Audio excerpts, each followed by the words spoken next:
Immigration checkpost থেকে আমাদের সঙ্গে যুক্ত হচ্ছেন আজিজুল সঞ্চয়। সঞ্চয়, আপনি জানাবেন নতুন করে অর্থ বরাদ্দ কেন পাওয়া যাচ্ছে না এবং সংশ্লিষ্টরা এই বিষয়টি নিয়ে কি বলছেন?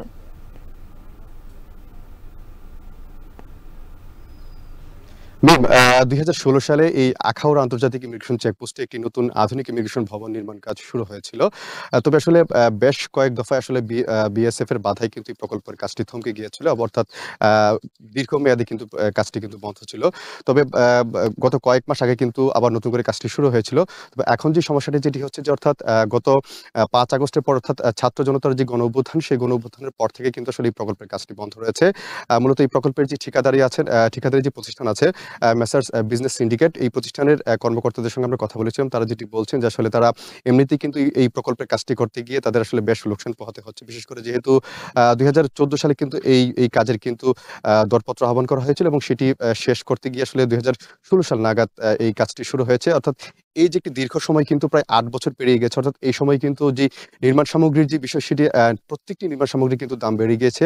যার ফলে আসলে কিন্তু ১ম থেকেই কিন্তু এখানে একটি সংকট ছিল। ঠিকাদার প্রতিষ্ঠানের কর্মকর্তারা বলছেন যে যেহেতু এই কাজের যেই দর দেয়া হয়েছিল, সেটি কিন্তু দীর্ঘদিন আগের দর। অর্থাৎ এখন কিন্তু রড সিমেন্ট সবকিছুর দাম কিন্তু প্রায় দ্বিগুণের বেশি বেড়ে গিয়েছে। যার ফলে আসলে এই কাজটি করতে গিয়ে তাদের লোকসানে পড়তে হচ্ছে। এছাড়া কিন্তু এই যে কয়েক দফা বন্ধের কারণে এখন তারা নতুন করে আসলে একটি সংকটে পড়েছেন।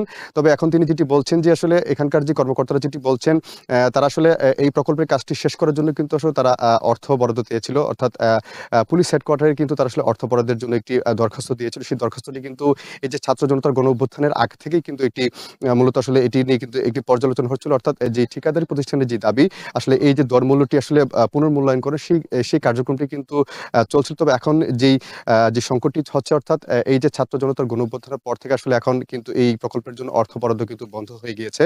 আমরা কথা বলেছিলাম এখানকার যে ইমিগ্রেশন কর্মকর্তা আছেন খায়রুল আলমের সঙ্গে। তিনি জানিয়েছেন যে আসলে তারা ইতিমধ্যে পুলিশ হেডকোয়ার্টার্সে তারা যোগাযোগ করছেন আসলে কিভাবে এই প্রকল্পের কাজটি শুরু করা যায়। একটি তথ্য দিয়ে রাখি মিম, এই কাজটি বন্ধ হওয়ার ফলে কিন্তু আসলে পুরাতন ভবনে কিন্তু এখানে যাত্রীদের পর্যাপ্ত বসার জায়গা না থাকার কারণে আসলে কিন্তু এখানে প্রচুর পরিমাণ দুর্ভোগ কিন্তু আসলে যাত্রীদের পোহাতে হয়। তো আমার কাছে এই ছিল মিম, ব্রাহ্মণবাড়িয়ার আখাউড়া আন্তর্জাতিক ইমিগ্রেশন চেকপোস্ট থেকে সবশেষ তথ্য। ব্রাহ্মণবাড়িয়া থেকে সরাসরি যুক্ত